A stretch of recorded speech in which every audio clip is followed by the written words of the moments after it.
I just did a post about, this goes back to what we're going to be talking about having to be very, very careful about people trying to profit from your pain, because there's a lot of emotional vampires out there that will take your story, try to make you into a character and try to resell it, brand it their way to make a dollar. And you have to be very, very careful. I see that all over the place on here. And somebody reached out to me and was like, listen, we would love to whatever. And it was just a hard pass for me at the end of the day, just because this journey is so very personal for me. And I know so many pieces of the puzzle that I wasn't familiar. I just knew my piece, but the story of addiction has many pieces that fit into one large puzzle. Yep. And we all matter in it, and our story and our connection all matters in it, because eventually what we want to do is put that puzzle together. And when I have somebody saying to me that my story needs to look like this to fit in the puzzle, that's not factual, and I never want to mislead anybody. So yeah. So for me, it's always just been, and I think that that's what's resonated with people about me, is that you will always get this, like it, love it, or hate it. I'm not here to try to brand myself. I'm not here to profit off of anyone's pain. Right. I think that there's a lot of places you can go to get help that doesn't cost anything, like Al-Anon, not Nar-Anon. It is not for me. I don't fit in that. But again, I've always said this, find your tribe. Yeah. I think they're great. I'm just not a structured type of chick. And some of the verbiage that they still use doesn't sit well with my spirit. So, but again, we're all pieces of that puzzle, and I'm not here to argue with them or to discourage them, because they do help so many people. But for me, I think there's a lot of different ways that we can come together. Absolutely agree. Yeah.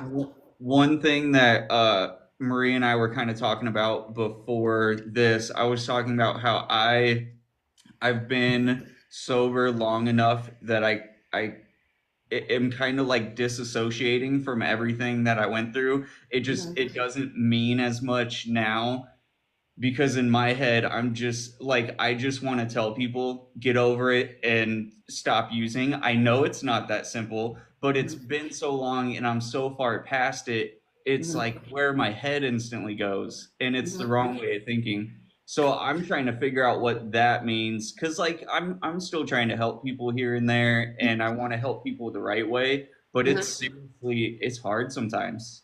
So a big part of that, I think, Kyle, I can really recognize that, because I'm going to tell you something. So in my son, my oldest son, John, that I don't talk a lot about, only because he's very disassociated from, he loves his brother. Listen, he loves his brother. Yep. But he's got a family. He doesn't want that nonsense in his life. The way he looks at it, I was raised in the same household that you were raised in, you know, that there's together kind of a thing, like, hey, just basically like, I don't understand it. I can't relate to that. I can't. So what I think a big part of that is when you become somebody new, when you've worked so hard, and I've said this to John, you don't want anything in your life that can take that away from you. And being associated with John, and I'm going to say this, and I don't know if he'll ever see this, but I'm going to say this, and I might get in trouble. I remember the first time I went to John's conference, and this was the second time. I just went recently, but it was a few years back. You were just in Vegas, right? And we were in Vegas then too, because his conference is in Vegas every year. And before I went, John said to me, and I'll never forget this, and it sticks with me more now than it did then. He said, keep our business to don't be talking about this. Don't like, keep your mouth shut, basically. But he said it respectfully. I get it. He didn't want it to affect what he has going on in his life, because there is such a stigma, right? But what happened this year is when I went, people walked up to us and said, this is your mom? I follow her on TikTok. Yes, Steffi, you lost a significant amount of weight since the last 200 time you were at that. It's almost 212 pounds. Yeah. And so that's a lot of weight to lose, my friend. And you probably appeared to be a totally different person. Yeah, they were like, right. And that's it. This is your mom. We follow her. But the topic of was never about my weight journey. They were like, we know about your brother. And I think, and then John was like, how many followers do you have? And I said, over 50,000. And he said, the kids can't be on there anymore, which I totally respected, because I had not thought about that anymore, because we don't know who, you know, we all feel connected, but we don't know, right? And so that conversation came up, but he never said to me this time, stop talking about it. Or he never said, I'm very honest with John about, but that has been a battle in and of itself for me, because the most powerful thing that my counselor ever said to me, and I was mad, I wanted to fire her. Like, let me tell you, I was so angry. This is probably, there's two things she said to me, but this is what she said. Nehemiah's relationship with other people is none of my business. Because I wanted everybody to treat Nehemiah, love Nehemiah, support Nehemiah, be there for Nehemiah. And my counselor said, you're out of pocket. That's none of your business. How people show up in the world for Nehemiah is none of your business. And I was like, wow. So I think I can totally get what you're saying. And that's a relationship within yourself, Kyle, that you have to kind of, and maybe part of that is protecting yourself because you never want to go back. You never want to. I'm sure to some extent. And it's even like the videos on here and everything. I mean, I still make content occasionally. I obviously still do the podcast and everything, but I have so much going on. I do not want addiction to be the thing that ruins something else. For me, I remember your first video. I remember that video where you were looking for Nehemiah, correct? Yeah, it was. I remember that like it was yesterday. Yeah. How long have you been on this app? Like about a year, right? No, I think I've been on here much longer than that, because actually I was dealing with Nehemiah. I knew that so Nehemiah, just for a little reference, Nehemiah, probably been struggling with him for about 4.5 years. I didn't call it addiction back then because I didn't realize what this monster was. So I was very naive. I mean, there was signs definitely that there was something not right, but I never looked at him like, there's no way my child could be an addict. You just don't want to accept that. Like, you don't want to understand the power that this monster has. Looking back in hindsight, I wish that was a red, like, I don't know what that was. I don't know if it's denial. I still try to figure that out. But I got on this app originally for grooming and helping people groom. And because I'm a dog breeder, I actually started I started a mix of breed of a dog here in the United States over 35 years ago. And I'm very famous for it, and I know it. And that's what I'm known for. And so because I had a little bit of a platform, I think I had maybe 500 followers, something in my spirit said, I couldn't find him. And that was the first time ever. I remember. And that's when it was, the reason I was in such a panic was because it's something no mother should ever see. But I did a wellness check on him because he did have his own apartment. And I found him in his home, folded in half like a lawn chair with no breath in his body. The police were there. And I remember screaming at the top of my lungs. I was outside. I'm going to get emotional. I apologize. You're good. I said, God, take me. I've lived my life. I've seen my grandchildren. Take me. If you can just bring him back. And I was screaming outside, and my husband was in there, and my husband was screaming, he's gone, he's gone. And it just was this. And then all of a sudden he just popped up, and I have this, I took a picture of it, and the drugs were in his lap. Mr. Fent was right there. And I said, arrest him. And the police looked at me and said, I'm sorry, we can't do that. I'm sorry, we can't do that. Yeah. We can't do that. I'm like, because in my mind, he's safer. And even then it wasn't. I think that was the beginning of me getting this. So fast forward, he went from that place. Of course, he lost it because the landlord was there and everything. It didn't take long for them to put him out of his apartment. So then at that point, I knew Nehemiah could never live in my home again. He'd been a boomerang kid. I'd throw him in the world, he'd come back. Throw him in the world, he'd come back. Throw him in the world, he'd come back. I knew that I couldn't have that in my house because if I ever found that I could never be in that. I could never live in that home again. For me, I know a dear friend of mine that had that happen, and she's so strong and so wonderful. And her story is just, she lost her child. But I just knew then that I had to do something different because what I had been doing wasn't working. So then he went missing. I had never not had connection with Nehemiah. John and I are very different. John and I talk every week. We love each other, but our relationship is very mother-son. Nehemiah has always been one of my best friends. Like there's just a closeness because I guess he's the baby. He kind of grew up by my side. What's the age difference between the two of them? 5. Okay. 5 years. John was always a great brother, took him to college. When John was at college, he'd send for him on the weekends. When John moved to Colorado, he took Nehemiah there. But Nehemiah's always been troubled. He's always made bad decisions. Nehemiah's a borderline personality disorder person. So he's got a personality disorder. But fast forward, when I didn't hear from him, I freaked out. And then my spirit said, go to TikTok. And from there, it has been what I needed and didn't even know I needed it. Not so much that how many messages I get from how many people's lives that like, I get it. Thank you so much. But I needed it. Like I needed a place that I felt safe. And somehow these strangers came from nowhere and just put their arms around me and said, we got you. You're not alone. Right. No, You're not and alone. they found him in 2 days. TikTok found him in 2 days. I remember. That's pretty good. I remember getting tagged in that video.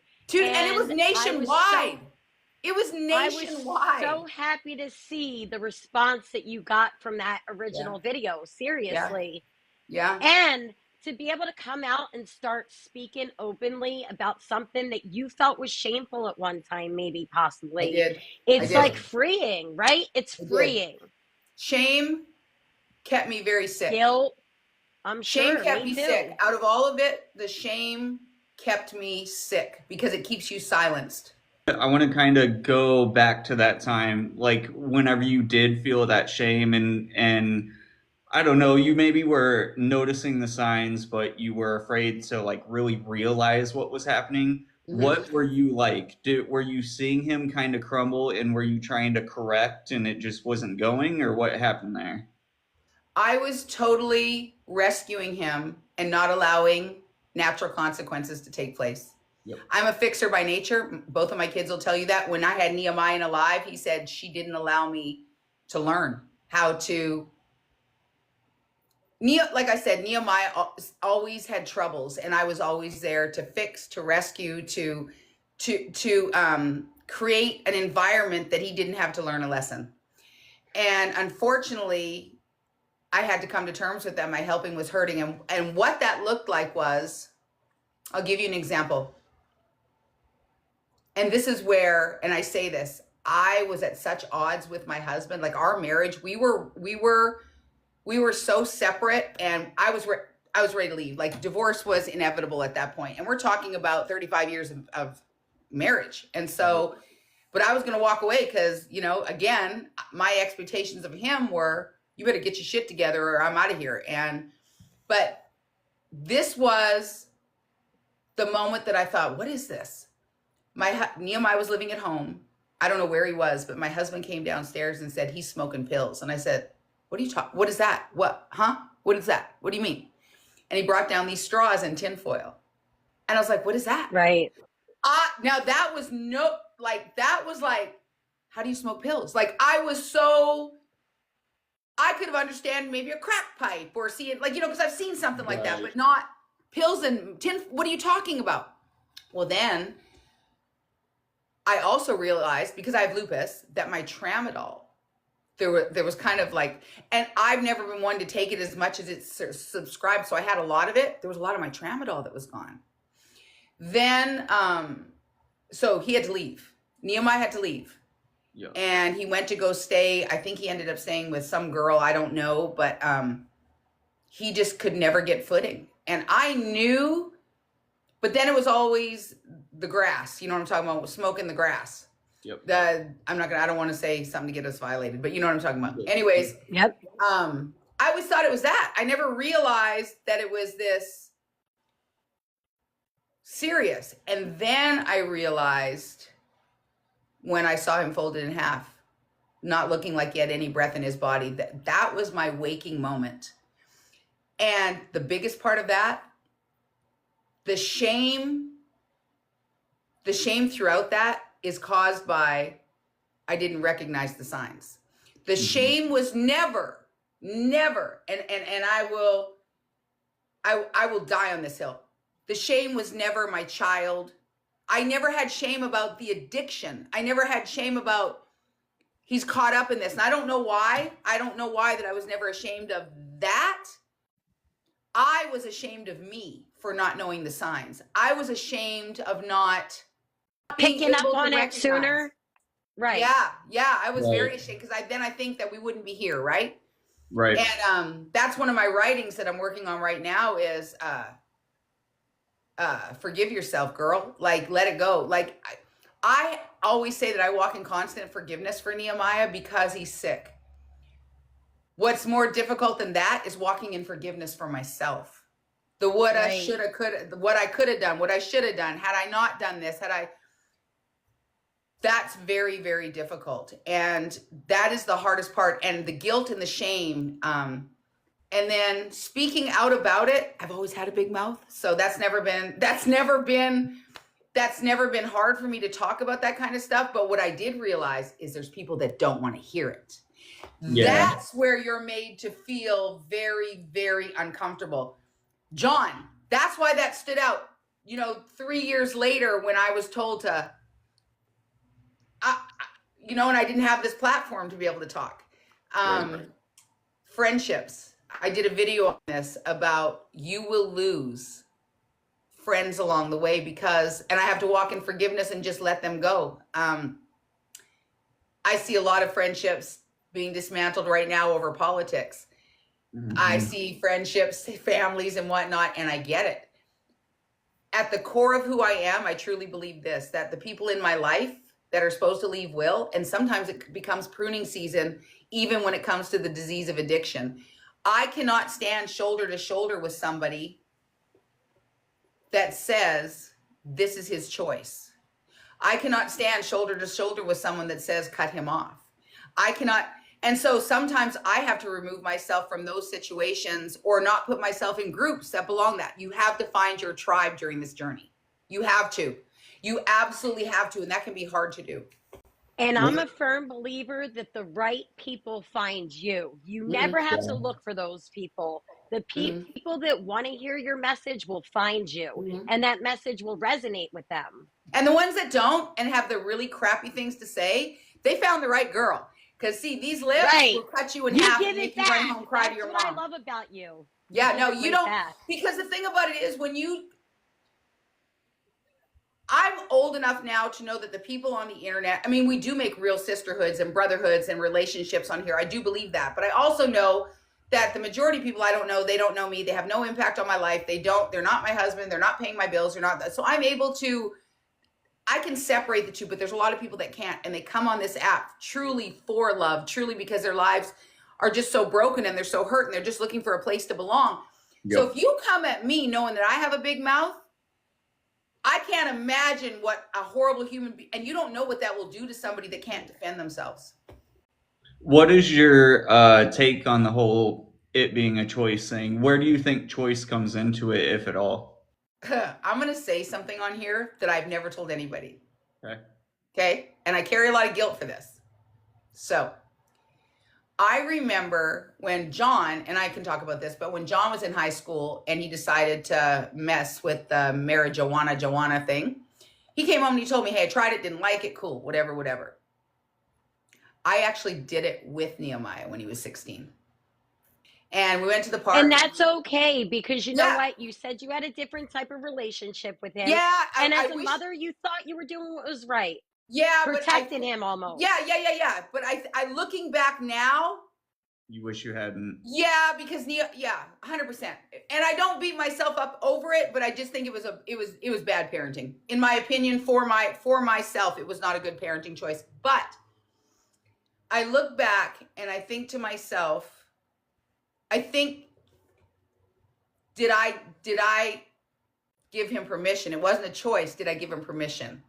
Do you see what I'm saying? Like, so then you get into, it's not a choice about, is that a gateway, right? So is it before the mind, the brain, because it's 21 is the legal age for a reason.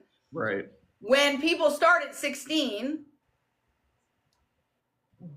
was that not a choice, but that was his mom saying, check mark, it's okay. And then that became a gateway. That's what I struggle with. And then once that's enough, if it in fact is a gateway, well, was that my check mark that started all? I've never admitted that to anyone. Can I ask you, going back a little bit, Yeah. Did he have a mental health diagnosis in those years, like his early teenage years? Or did that come like after all of this? I'm not laughing. Yeah, you crazy motherfucker. That's what I used to call him. They was self-diagnosed, but that's what I used to say. You crazy motherfucker. Like, you making me nuts. Shit, Right. listen, crazy will make you crazy. Like, I was like, what is wrong with this kid? So when he was young, Nehemiah was the kid that would run out in the rain and not think about the stairs and he's going to slip and fall. So his process of impulse control, there was none. Even when he went to preschool, they were like, he's a whole lot of you know what? And I'm like, oh gosh. But he was always so kind and so funny and so loving. And so he was genuinely just such an amazing human being, still is. But his impulse control. So then back then, you got to remember, I mean, he's 28. So let's say at 4 or 5, I took him to the doctor and they said, oh yeah, it's ADHD. Because the teachers, that's what they used to throw, right? Everything was ADHD back then. Everything. Right. I mean, literally. So they wanted to put him on Ritalin, and I was like, absolutely not. Ritalin. No, not doing that. So then they said, let's Adderall.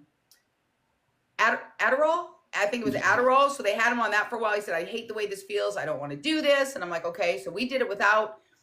I spoke to middle school. There was problems, and one of the teachers, a very nice man, really liked Nehemiah. He said, listen, I want to talk to you about a book that's out there. And it was all about natural consequences. And he actually gave me the book and I read it. And a big part of me at that time too was, I think a lot of us as mothers especially, or for those that we love, it's so very difficult to follow through because you feel like they're already suffering. They already have it hard enough. So there's this thing, and it's with good intent. It's with good intent that we come forward and say, hey, let me help you with this. But again, I was nowhere able to realize that even back then, my helping was hurting. And I even see it with my grandchildren now to where I'm able to say I follow their parenting style. Cheyenne is very different in her parenting than John and Allie are. Sure. Their parenting styles are very different. John still has a lot of me in him. I see that too. Like he'll tap that behind. He'll be like getting on him and whatnot. Allie's just more of the gentle parenting. And I've learned a lot from Allie too when it comes to that, because I'm Gen X. We weren't taught that stuff. Right. And but I look back with Nehemiah now and think to myself, again, back to the guilt and to the shame, but I only knew what I knew. I didn't know anything different. I didn't know, but Nehemiah finally got diagnosed. So let's go to high school. So with high school, then it was junior year. I found a note that talked about him unaliving himself. And I could see the struggle and the conflict. He always had conflict with people. He would be your best of friend and then turn on you. And like, borderline personality disorder, it's too long of a depth to get into it here, but please. You could probably see the highs and the lows. Oh, and literally, we could be having the best time and I would say something and it would just blow up. So then I got into counseling. Right? Oh, like a light switch. Oh my gosh. And then or no control over emotions from one end to the other. Like literally when he would laugh at stuff that was like, oh yeah, that's funny. But it would be like, ah, like it would be like, it was just, the emotions are very extreme because they can't regulate their emotions. And so very animated probably. Like animated. Yeah. And so and all the while, the marijuana was a huge part all through, the rest of high school and stuff like that. So there was a lot of guilt that I carried that I didn't really talk about what I talked about on here, about doing it with him the first time. So I look back at that, and then adulthood, relationships, there was so much conflict, and never able to get his footing in. I never, ever thought that I could ever live with my child being homeless. I was like, I could never be that mother. And I probably had some judgment in my drawers for that. Like, listen, all you son of a guns out here, they're letting your kids be homeless. You guys are pieces of, you know what? I probably felt that somewhere inside my spirit because I'd never lived it. Because I could never allow that to be. But it was when I found him. So yes. And then one of those stints that Nehemiah had a really bad breakdown, I actually had him hospitalized, and he got into it with the psychiatrist, and the psychiatrist called me and said, he has an extreme case of borderline personality disorder. And Nehemiah now accepts that and understands that. But I also think it plays a part into his addiction. Do you worry about Nehemiah, well, the grandkids and them, like, do they show any signs of this? Do you fear that type of So thing? Veda and Ashi are not his biological children. He came into their lives when they were 3 and 2, I think, and he adopted them. And then, which I have to say this, that is one of the most amazing things about Nehemiah. I'm an adopted human being, and I was adopted and raised as an only child. And the gift that Nehemiah gave those girls was amazing. And bringing Cheyenne into my life was the best thing he ever did, because she is one of my best friends. She is the daughter I never had. Cheyenne is my everything. And so are the girls. I love that. Yeah, we have the most amazing relationship. And so the girls, Veda and Ashi, so Nova wasn't here yet. And I'm going to let the cat out of the bag. I've talked about this. Cheyenne and I are going to do a live. But when she met my son, I said, you need to run. This is not what you want for your life. You don't want this. And she loved him, and she still does, but she loved him. And we laugh about it now. I said, listen, you're going to be with him. Don't marry him and don't have children by him. Well, she didn't marry him, but she did the other two. She was with him and they had a baby, and that's Novale Stephanie.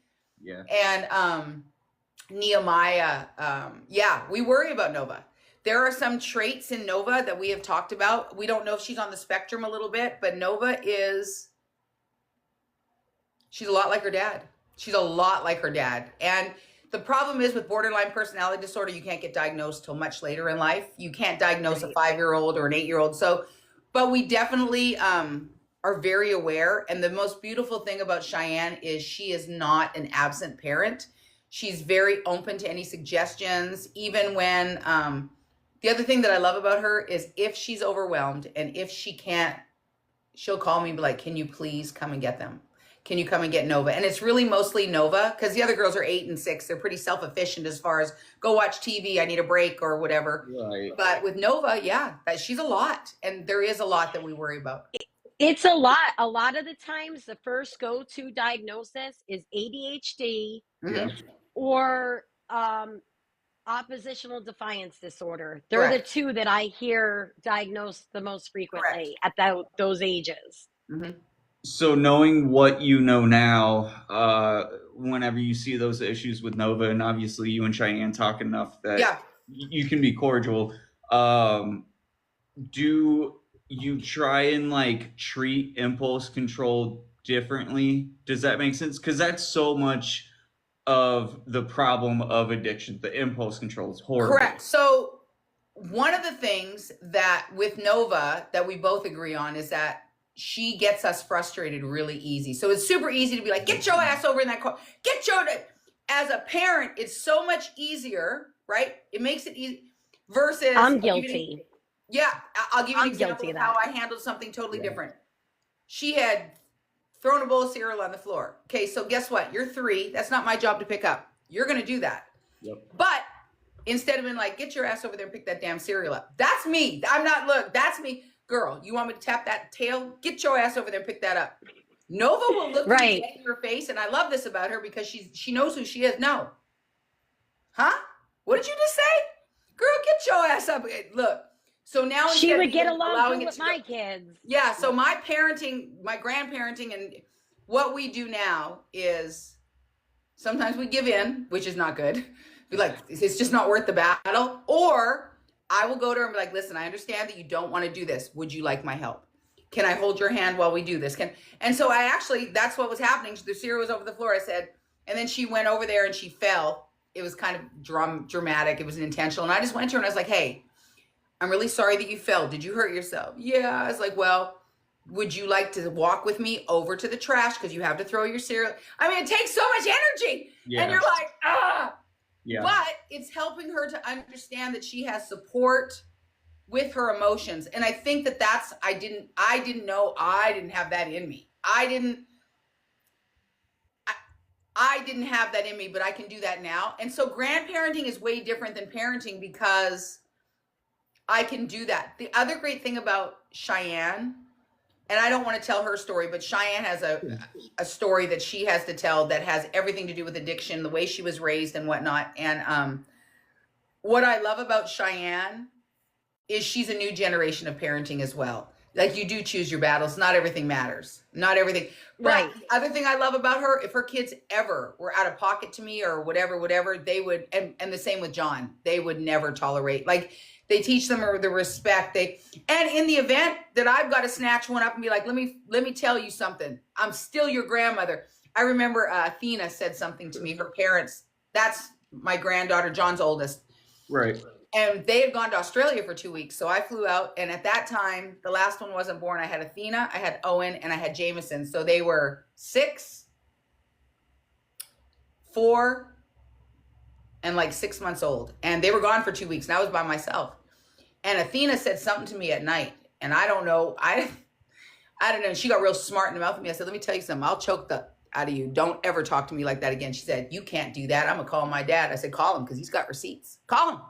And they're in Australia. And so the next morning, she said, Nana said she was going to choke the out of me and whatever. He said, Athena, I'm nowhere close. You better listen to your Nana because Right. she will drag you. Don't play with her. But I've never spanked any of them. I've never, Nova, I have. Nova a couple times. One night she was in the bed with me and she started kicking me and like having a fit. And I popped her a few times. But I really try to parent equally across, so we're all one united kind of front for the kids. But Sure. Nova, I don't know, it's because she's a third kid, because I see Jameson's behavior is a lot like hers too. So I think third kids, sometimes there's, like first kid, middle kid, third kid syndrome, maybe. I don't know. I know that. Yeah, I don't know how that works, but we actually have reached out to a counselor. Nova just bit somebody in daycare, and it was significant. And what they say at daycare is Nova goes from the sweetest kid in the room to I'm going to beat your tail. Like, she's got, again, impulse control. So we just want to navigate that and get somebody that's going to come in the house and because we don't know what it is and we're not professionals. And it could just be she's really strong-willed. That was another thing with Nehemiah. Very strong-willed. Right. And I am too. I am too. I'm very strong-willed. So yeah, I just think that comes with some of that you inherit, right? Some of it. Right. 1,000%. The thing, that addiction that kills me when it comes to children, and there's been, so recently Nehemiah went to detox, went home. Cheyenne was there. Well, didn't go home, but Cheyenne had him and the kids got to see him, and Veda, the oldest, just lost it. She's like, I love you. When are you coming back? And he just said, I'm sick. I'm going to try to work this out. Well, anyways, he went to detox, didn't go to treatment, left, the whole cycle. And that's heartbreaking. But Nova knows who her dad is. And Nova one day was in the back of the car, and I actually did a video of it. Oh, she was looking out the window and she's saying, Dada, where are you? My heart broke. Like, then the other day, she was looking at my phone. She said, that's Dada. He's sick. I just bawled. But bravo, Cheyenne, for putting in perspective to a way she can internalize that, because she's going to need that too. But we've all told him that he's sick, and sickness doesn't always mean a hospital bed. Right. Sickness doesn't always mean, and so trying to break this down in children's terms is really difficult, so they don't carry that trauma. But I know there's going to be trauma anyways, and that's the thing that kills me. And I've always said this. I understand that Nehemiah's hurting himself. He's hurting me, and it hurts the family unit. The biggest resentment I have towards Nehemiah, and John has verbalized this too, it's not about us. It's about those kids. And that's been really one of the toughest things for me to walk in love for my child, because I want to literally, I'll say it like this. I drive like I have good insurance, and I do. And so when I think about my son, sometimes that thought that I have good insurance crosses my mind, because it's the kids, right? Like, it's the kids. Right. That is the hardest part of walking in forgiveness for him. That is the hardest part, because I don't understand it as a mother. I don't understand it. He hasn't, I don't understand that. And so for me, I struggle with that. I struggle. There's a part of me that is so resentful and so angry and so mad and so when I'm feeling those things, I don't show up for him. Sure. I don't show up. That is not productive. That is never going to bring him back home. That is never going to help him recover. That is never going to be, because he knows all that already. How did you become self-aware of those feelings? So to know when you need to take a break. Because I didn't want to go to jail. That's fair. Good one. Listen, hey, that's it. That's when fair. I'm like that, I always tell Right. people, these hands, my kids will both tell you, I have a hard time controlling. I'm way better than I am now at 60. I'm way, way better than I ever have been in my life. But I will tell you this, it has really, truly been a journey of self-awareness, because when there's something that I'm really when you're hurting other people, and I've always said this, I always worried about Nehemiah no longer being here for different reasons because of his mental illness, much more than I thought about it being Mr. Fent taking him out, right? I always thought that he would end it one day, that he was just suffering so bad inside that I thought that was a possibility. And I talked to friends about it, and my counselors over the years, I've said, one of these days I'm going to have to just bury him. I just feel that. And people would say, don't say that. Listen, I walk in truth. But there was one specific day in the car that I remember Nehemiah said something to me, and I really had to tell him to get the fuck out of my car. Get out now. Get out now. Get out. Get out now. I pulled over. And I don't remember. I don't even remember what it was he said. I said, get the fuck out of my car. Get out. Get out. Get out. Get out. Get out. And I put him out, and he was homeless at the time. And I had to leave because I really was thinking about this is truth.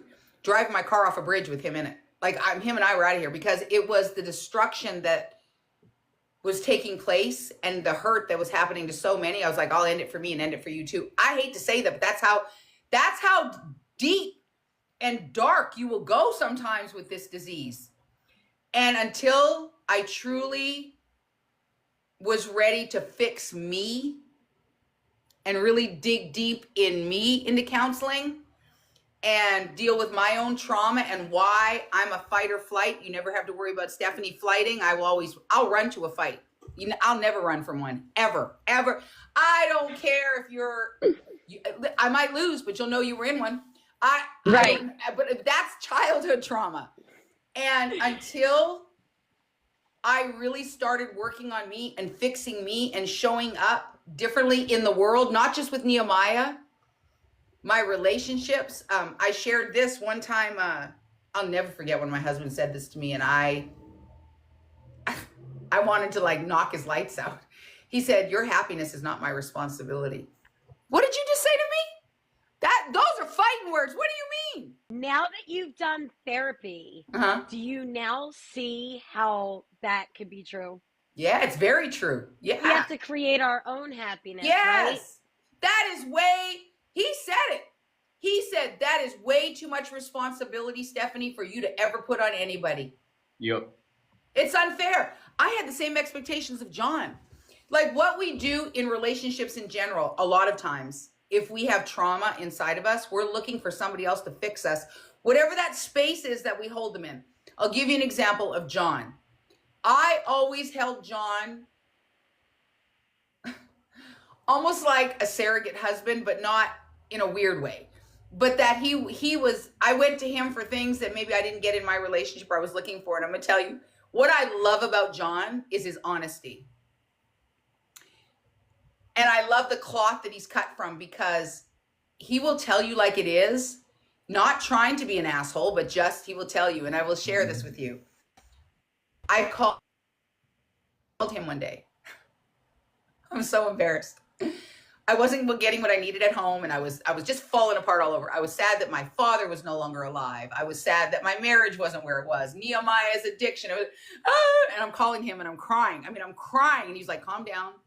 I cannot understand what you're saying. So I tell him, and there is this moment of awkward silence that made my heart do this. And he said, I'm so sorry you're going through that, but I don't think I'm the right person to tell this to. And what I love about that, looking back now, that he was like, oh yeah, I love you, but you got to go take care of that. Those are not I got my own shit over here. Like, I really, really, really put that into perspective now, that my life sucks sometimes. Having a child that's living in active addiction, It's hard. it sucks. You will see me laughing, crying. It is a shit show. It is absolutely 100% a shit show, and that's normal for me. But what I get to do is deal with every emotion along the way.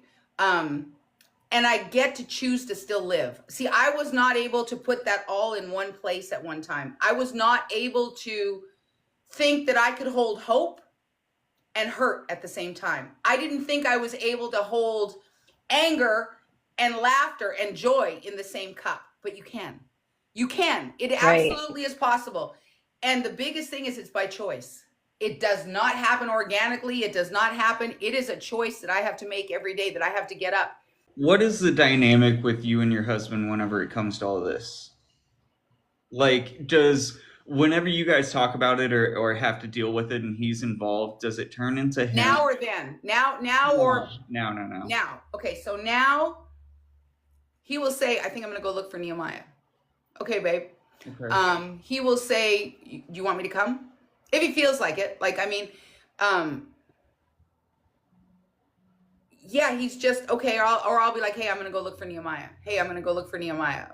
And I used to have the expectation, why isn't he asking if he could come? Drop in the resentment bucket, right? But now I just leave it up to him. But he'll go look for him. Nehemiah actually shared with me, just so you know, there was a day that Lavelle went out there and found him. That's my husband. And he went out and found him. And Nehemiah said it was the hardest thing he ever had to do, was to look in his dad's face. And because his dad saw him, hadn't seen him probably been 5 or 6 months maybe. And the hurt. Mm-hmm. And my husband began to weep and just wrapped his arms around him and told him that he loves him. So yeah, I mean, I think that was super hard, because I think son to dad, right? Like, you don't want to disappoint your dad. And they have a very, special bond in that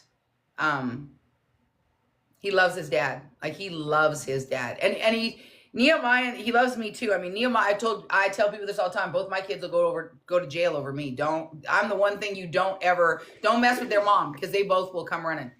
But his dad, there's a special heart connection that they have. And I don't know, but yeah, now I just leave it up to him. But it's a very easygoing. There's never conflict. Even when I said, and I know he didn't like it, I said, if Nehemiah goes to detox and they don't have a bed for him, I need to let him come home, because I couldn't. That's the one thing I would have done. The system's so broken, right? You can get in detox, right, but there's no treatment bed. We helped a young man by the name of Michael that had to sleep outside the detox center for 2 days. God bless him. We did everything we could to get Michael to the detox. He did it. Then he went to treatment. Now Michael is off to the races, in a relationship, calls me mom, sends me pictures. God bless that boy. He did what he needed to do. And our tribe was able to do that, which was amazing. But like with Nehemiah, there was that break. So I had to say, and that was uncomfortable for me. I was scared to say to him, I got to bring him home, and I don't know what that looks like. Right. That's what I'm going to do. So I don't know how you're going to feel about that, but that's what, and I think he gives me that space to make those decisions, and I don't have to include him in them. The anxiety of having Nehemiah come in my house is not about drug use. It is about Nehemiah in general, and the borderline personality disorder, and I know what that's like, and not having that anymore. My house is sacred. My home is sacred. My bed, me cover. I don't have any drama in my home. I have no, the worst thing is when my dogs bark because somebody's at the door. Like, it is peaceful. It is quiet. It is, and I cherish that so much that not even Nehemiah, not even the love I have for Nehemiah will I ever exchange. Right. But I would if it was a couple days. I get that. Because once you find that peace, it's hard to ever want to let that go, right? No, I'll never sacrifice that again. And then hindsight, how they say is 2020, that we survived that is absolutely amazing. that we survived that we made it through.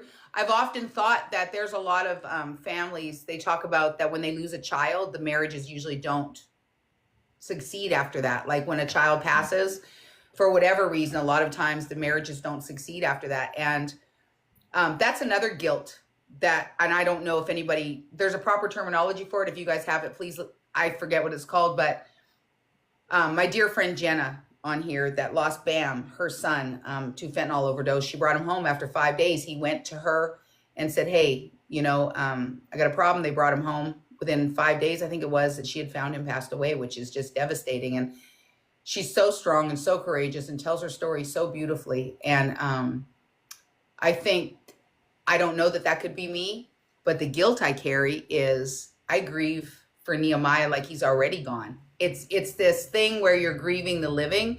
And Jenna told me what the word was. I forget what it is. But then I'm like, oh, I don't have the right to feel that way. I don't have because here this beautiful human being stands in strength and truth and shares her story for other people that are really going through it. Like, I don't have the right to grieve. Like, and she never has said that to me. She's always encouraged me to keep going and keep telling my story. And she's always there for me for Nehemiah. And I'm thinking, wow, that's strength. That's strength. But that's a guilt that I carry, that I grieve him like he's gone. And he is, but Right. That's hard. That's one that I say is like a real mind twist.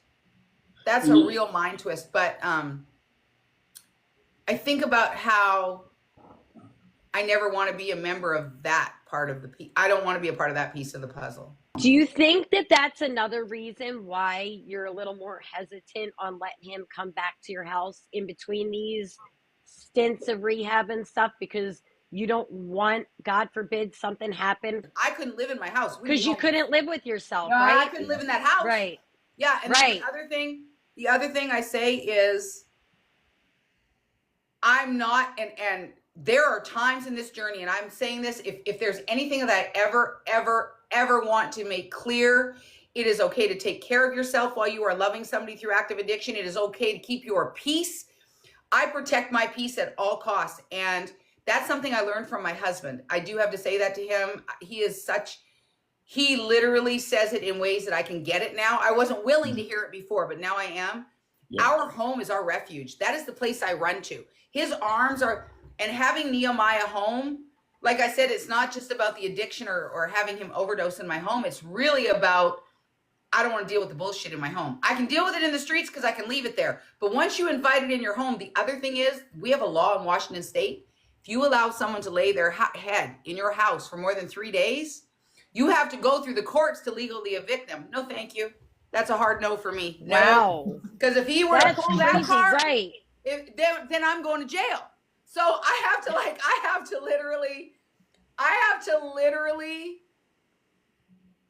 play it all out in my head. So, and I tell people this all the time, it's not easy, but you have to figure out what your life best looks like and make sure it fits, right? Mm-hmm. I've had to learn how to swim in the sea of addiction. But if it gets too stormy, I'm out. I'm getting my ass back on the shore. If I feel like I'm like the current's too strong and pulling me way a little bit too far out, I'm going back the other direction. I'm always open and honest with myself, which I was not able to do before, and that came through therapy. But walking in truth, you saw that video. I don't know if you did, Kyle, where I actually did a video about people got after me because Nehemiah literally sat in the car last week. I haven't seen him in about a week, and said to me, I'm going to die out here. And we sat in that. I said nothing. When he said that to me, he said, I'm going to die out here, Mom. And I sat there. And then my response was this. Yeah, you probably are going to. People got angry that I said that. But you know what I'm not going to do? I'm not going to lie to him. I'm not going to lie to him. Right. If he doesn't make different choices and he's going to play with Mr. Meth on a regular basis, he's probably going to pass away. That is a truth that I live with every day. And people were like, don't speak that into existence. You shouldn't say that. Listen, if I'm going to lie to him, I'm no service to him. When you see your child like that, and then you have to go to your husband, probably one of the hardest conversations that my husband saw him first and just knew he was gone. And it was very difficult. And we have an agreement, and I had to talk to John. I had to talk to my son, because it's really just the four of us. When I talked to Marcus too, who's John's best friend, who's like my son. We have a death plan in effect. What does that look like? I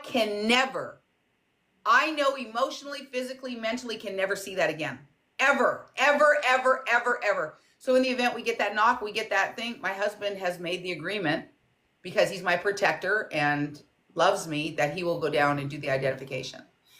You never think you're going to have conversations like that about your 28-year-old kid. You just don't. You have to have those tough conversations. You do. I really, truly am a firm Because if believer you in don't, that. you're not being honest with yourself. You're just not. Right.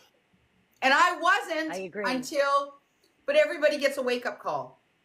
And, and I tell people, let mine be yours. Let me tell you, seeing my child folded in half like a lawn chair with no life in his body spring back from the other side is nothing a mother should ever have to see or deal with. And it is the one war cry I say, please, if your child is out there and your child is using, please educate yourself and understand that this is not just a phase. This is not just a phase. They are playing Russian roulette. And it's a family disease. That's why they really say it's a family disease, because it affects everybody. Do you feel like you're living in fight or flight mode 24/7? No. Like, what do you do to de-escalate on your tough days, like for self-care? Get Botox. Okay. You're like me. I'll do something for myself. I'll do something to take care of myself. But I have done so much work on me that I no longer fear the worst case scenario. I don't fear that anymore. Because I've embraced the truth. And I know that sounds cold as ice, and I don't mean it to. I've made peace with this monster. This monster no longer controls me. Addiction will control you too, even if you're not the one using. It will control your behaviors, your mindset. I just choose not to fight it. Instead, I choose to love my child. You don't get to steal my life from me because it's got a hold of you. I mean, it's almost like if you think about somebody being possessed, right? And they talk about spirits jumping, if you believe in the spirit, in that spirit world or whatever, like spirits can jump and whatnot, right? Or you'll see, like, even when we watch the movie theaters, like the movie Exorcist, and how, well, that's that son of a gun that's got a hold of my son. Well, guess what? You're not gonna do that to me. So the hardest thing for me, honestly, is I miss him. That's the sadness. I miss him. I miss my best friend. That brings tears to my heart. I miss him. I miss him in a way that sometimes I don't even feel like going out to find him, because I know that it's not my best friend that I'm going to see. And that's hard. That's hard to reconcile, but I do it because he needs it. And the other thing is, I've made peace with this, and this is just recent. There's a terminology in my brain that took me a while to figure out. I'm no longer the mother I used to be. I am no longer the mother that I thought I want. I'm not the mother I wanted to be. And I've made peace with that mother that I am. Sometimes she doesn't show up for her own benefit. Sometimes she sleeps like a baby for her own benefit. Sometimes she removes herself from situations that there's nothing I can do. But truth has been, what's that old saying? The truth will set you free. Mm-hmm. It has, and literally it has in so many ways. Is just walking in truth that this is what I'm faced with and dealing with. I'm no longer in denial. I'm no longer in denial about any of this monster. That's so hard, because as a parent, you just want him to get better. Like, that is all you want. You want to put everything you can into it. And yet I don't want to say it's pointless, but it's up to him. No, but it is. No. Listen, let's just be really honest. And this is coming from me. I get people, and God bless them and their good intentions, because they do. They have the best of intentions. Get them to rehab, send them out of state, get them a recovery coach. None of that. If we could fix them, we would. If we could save them, we would. You are spinning your wheels, but what you can do is fix you. And when I scream this at the top of my lungs, fix you, find you. Where do you fix, work on you, because that's the only thing you have control over. Then what is the 3 C's? You can't control it, you can't cure it, and you didn't cause it. You got to figure out you, because you still have a life to live. And there are people, and I was that person for probably the first 2.5, 3 years of it, probably, that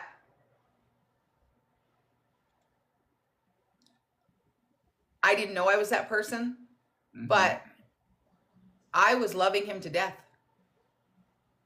Right. I was loving How him to did death. you start setting healthy boundaries with him? It didn't start until I found him in that condition. It wasn't until then. It wasn't until then, because that was my wake-up call that, okay, it started with, you can never live back in my house again. And that was something, never. That's it. That's it. And John, funny enough, because I would keep John along this whole journey where he's like, you're still letting him come home? He's back at home with you? Why is he there? You still pay for his phone? And so after, it was just so repetitive that the cycle wasn't changing, that, okay, now that I've seen this, you can't live in my house. You can't. Right. You can't, for all the reasons. But at that time, the main reason was I can never see that in my home, period. I can't do that. And then the phone was the next thing to go. And that was just last year. I had bought so many phones and he had lost so many phones. There are still things I am willing to do. I will, no matter how many times I have to do it, I will always get Nehemiah glasses. Those are a medical necessity because Nehemiah is legally blind. I remember that. Yeah, you people made a video came about for that. me. Oh my gosh, people came hard for me. And I'm like, listen, if he needed medicine, the state would pay for it. If he needed whatever, like the methadone program, the state pays for that. He's legally blind. He cannot see a foot in front of him without his glasses. I'm not getting him contacts. I'm not getting him fancy ones. I will get him glasses. I will buy those for him. I will show up with something to eat when I feel like it. I mean, I just think everybody deserves to have something to eat. Somebody not being able to eat breaks my heart. Like, I think that there's human rights, just advocate for people who, just that I would, but my boundaries just gradually changed. They were gradual. And that's the other thing I try to share with people. Listen, boundaries are not permanent. They are there to protect you and to protect them at the same time. And so, but as he gets well, or as he makes better choices towards getting well, whether that's mental health, whether that's just, listen, like right now, he's got a court case. He's got to figure out a way. I'm not taking him. He went to jail. This son of a gun called me. I did a video about it. He called me and he couldn't get a hold of me. He called his dad, got me on the phone.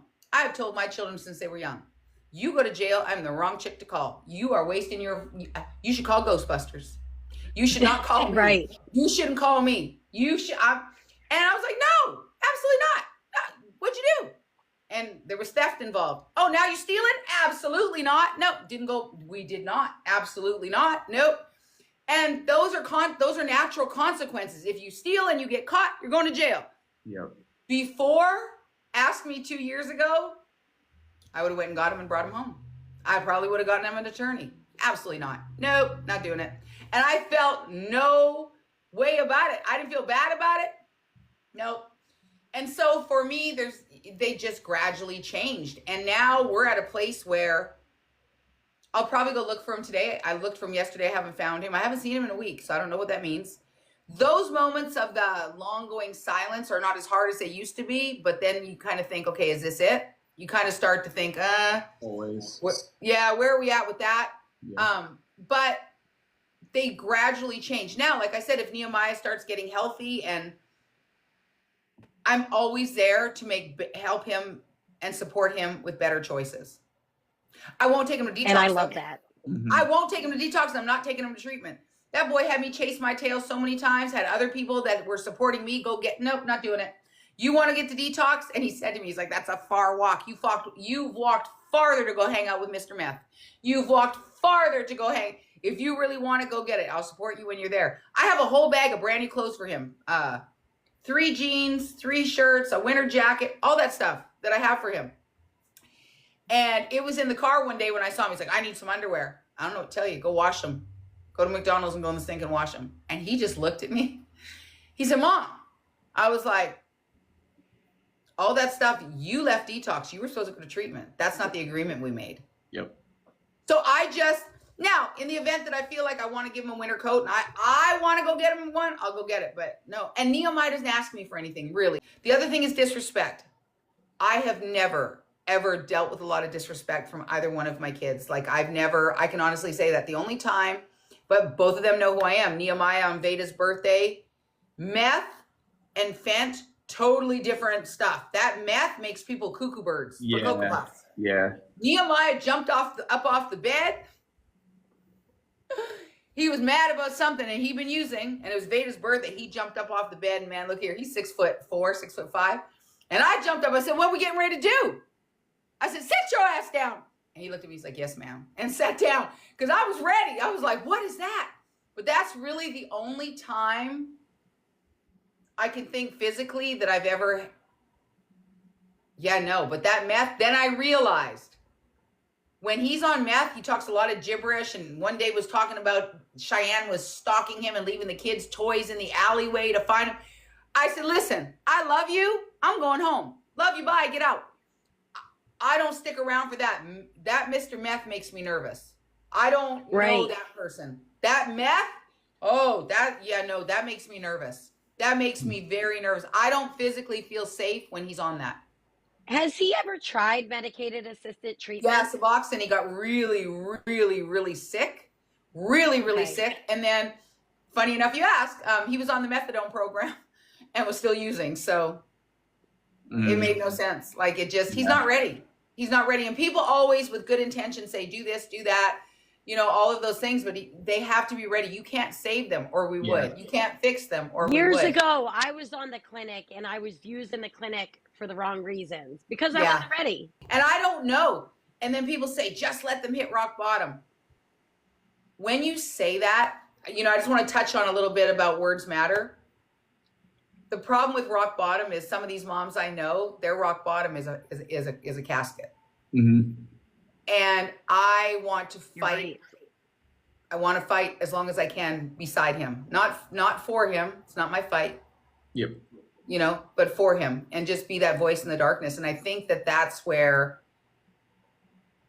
the conversations need to change. They need to change. They need to change. The words need to change. I think it was 1968. Tough love is from a book that a phrase that a man coined from a book. From 1968, we're still using that verbiage. And I think my frustration comes, and I say it the best way, how it makes sense in my brain. We've changed education. We've changed parenting, gentle parenting.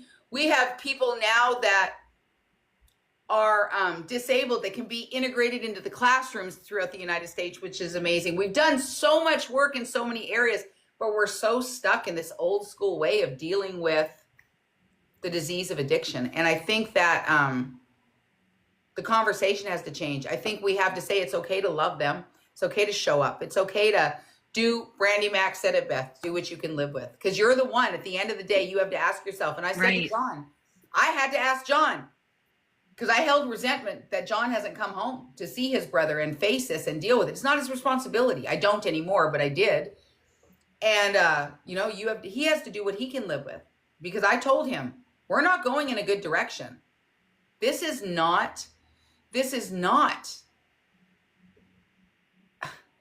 Russian roulette. Mm-hmm. It truly is. It is. It's Russian roulette every single time. And his choice is Mr. Fent.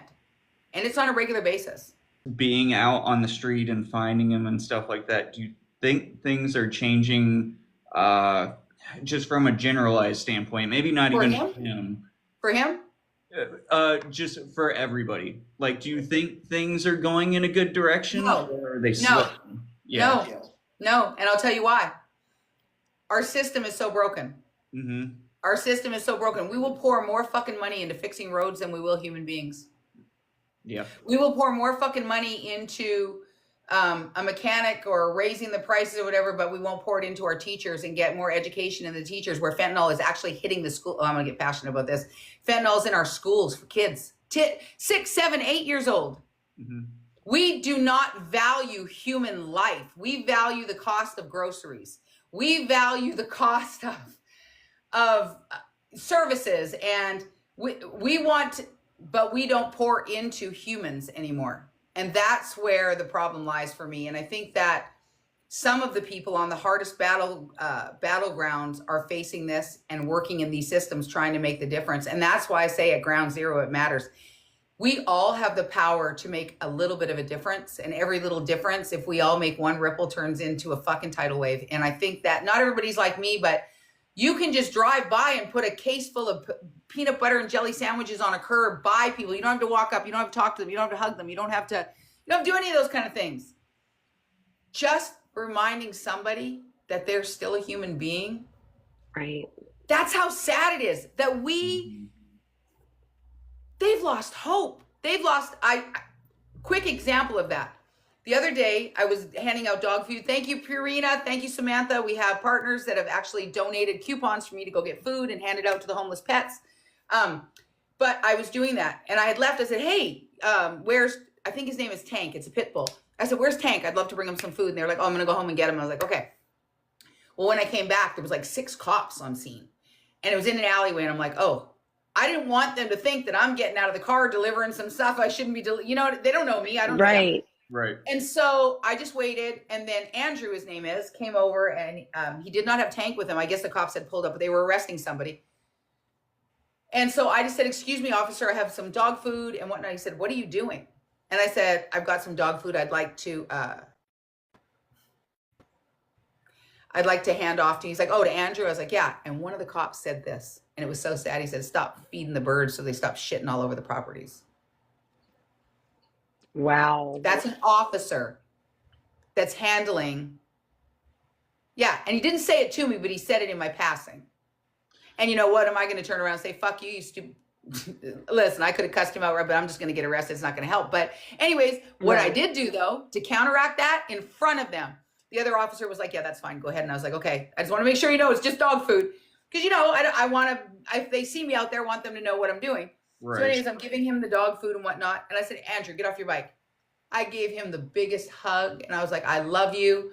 It's going to be fine. And he had his little methadone kit. And I was like, are you? And he was like, yeah. And I was like, so what does this look like? I was like, don't forget, I'm here to help. I'm here to support you in a healthy way. I'll be happy to get you into whatever. We can go down to Pierce County Alliance. I'll take you, whatever. And I made sure that old, saw and heard, and I could care less, but it just hurt my heart but that's where the problem lies. That's where the problem lies. And we can't wait for Congress. We cannot wait for the laws to change. We have to start. We have to be their voices. For those of us, we have to. That's where the change is going to come from. It's going to come from a million small, tiny pebbles being thrown into this big ocean to create a tidal wave.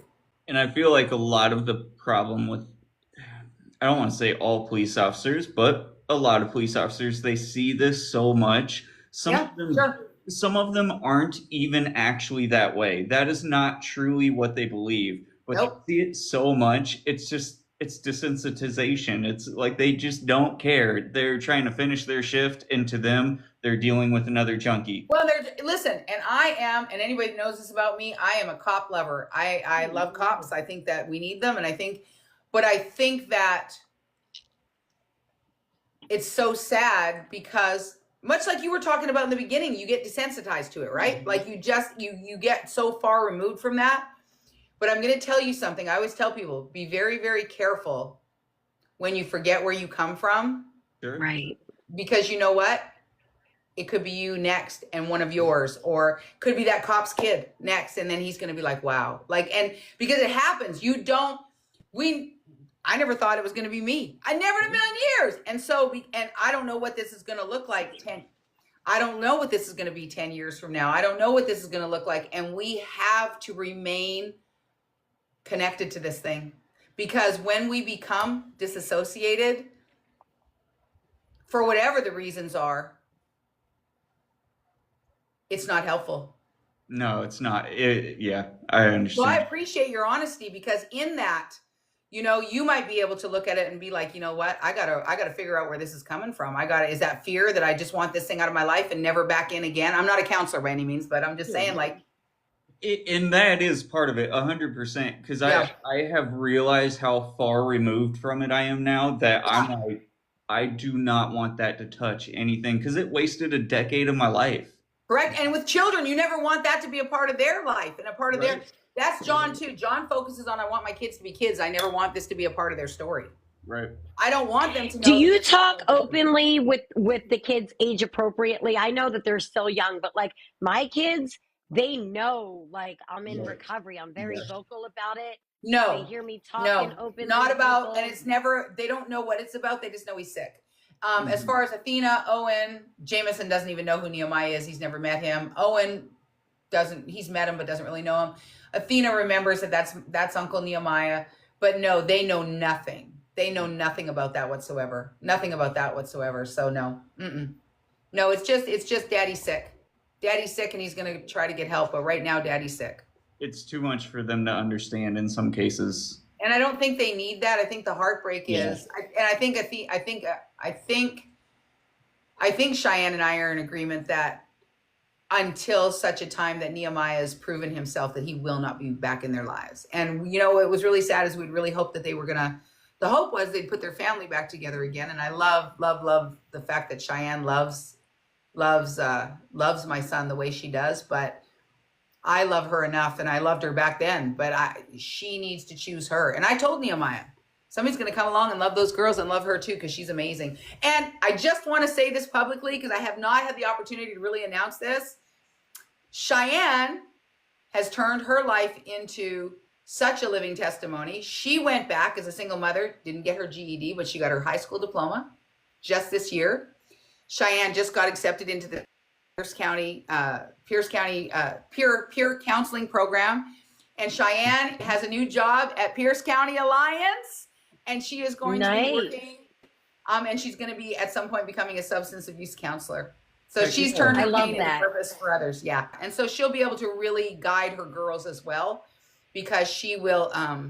She's learning as she goes, and what she comes from, you wouldn't think that she could be a success story. And I've always said, and she said, because of you, because you believed in me. And I always told her, stop making excuses because your life sucked. Stop making excuses, because this is what you have every right to be happy. You have every right to be successful. And she did that shit. So bravo to her. See, and that's what I love the most about you. You're very honest. You're very open. And I think that that's what people can look at you and say, like, I want to mother like her or parent like her. Because honestly, you might think you made mistakes along the way. We all have. It doesn't come with a handbook. John was the one, and I don't know if you know this, Kyle, but John was the one that came to me, it was a couple years ago, and I thought I was going to lose him too. Look here, that man, I was at the casino, tapping away, having a great time, winning some money. And John called me, he's like, can we talk? And I was like, yeah. That boy let me have it both barrels. Oh my God. I was shaking at the machine.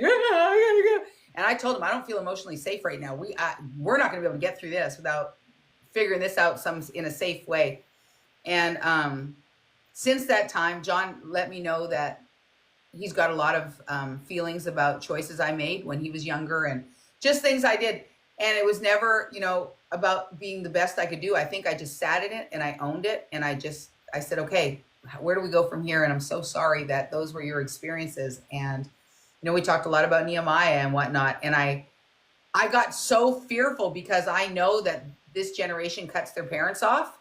I know that's a thing. That's a thing, going no contact with you're right. That's a thing. And I'm like, oh, and I'm losing Nehemiah. And now I'm going to lose my firstborn child, first person I ever met in my life that was related to me by blood, because I'm an adopted person. Right. And and then we got through that. We talked openly and we talked honestly, and now we take a mother-son trip, no kids allowed, nobody else, just him and I. Every year we go on a mother-son trip together. But the big thing for me, and this is going to sound like it doesn't make sense, but it does when you get to the other side, when you do the work, when you do the healing, when you do me losing the weight was part of this. 212 pounds is a lot of weight, but it wasn't just physical, it was emotional.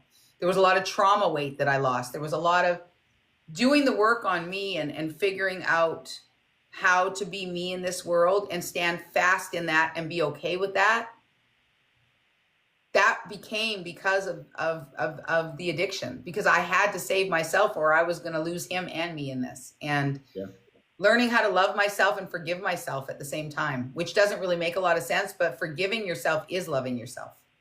I agree with that. Yeah, 1000%. Yeah, it's true. You can hold both in the same cup.